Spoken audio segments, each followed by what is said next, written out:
Indiana State Teachers Association members gathered in the State House Thursday to push for lawmakers to prioritize public school funding and make changes to several education bills. Liz DeSantis has this story. Hundreds of teachers from around the state packed the State House to protest legislation they say is harmful, including a bill that would limit teaching on human sexuality and several they liken to anti-critical race theory.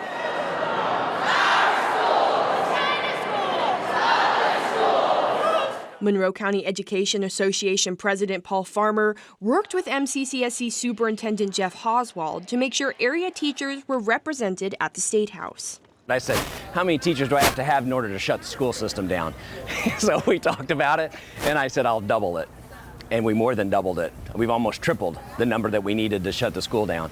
Almost 400 teachers from MCCSC, or roughly half of the district, traveled to Indianapolis, forcing classes to be moved online for the day. Why are we having to take a day off of school, do e-learning, asynchronous e-learning?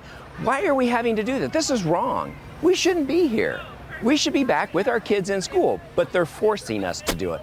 So where did it come from? It comes from our teachers have to have a voice. But many teachers said they didn't go for themselves. You have a group of people who literally have gone into profession because they care about the next generation. So we're not going to be silenced. We're going to do our work, and we're going to keep showing up for kids. Many teachers urge lawmakers to vote no on cuts to public education funding. I do believe that several of these bills going through are not only harmful to the staff, but also very harmful to the kids. I mean, if we don't have funding, how are we going to fund what we need to teach them? Others raise concerns about not having a voice, especially under Senate Bill 456, which would take teacher union representatives out of conversation with school administrators regarding class sizes and curricula.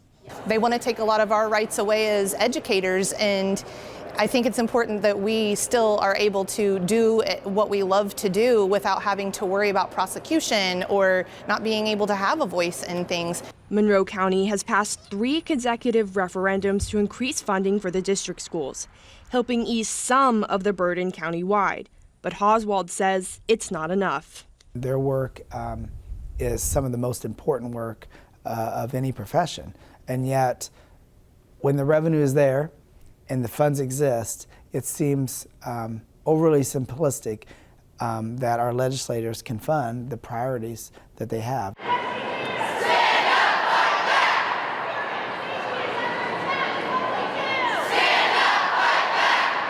For Indiana News Desk, I'm Liz DeSantis. ISTA has been pushing for increased funding as its #1 priority since releasing its 2023 legislative session priorities.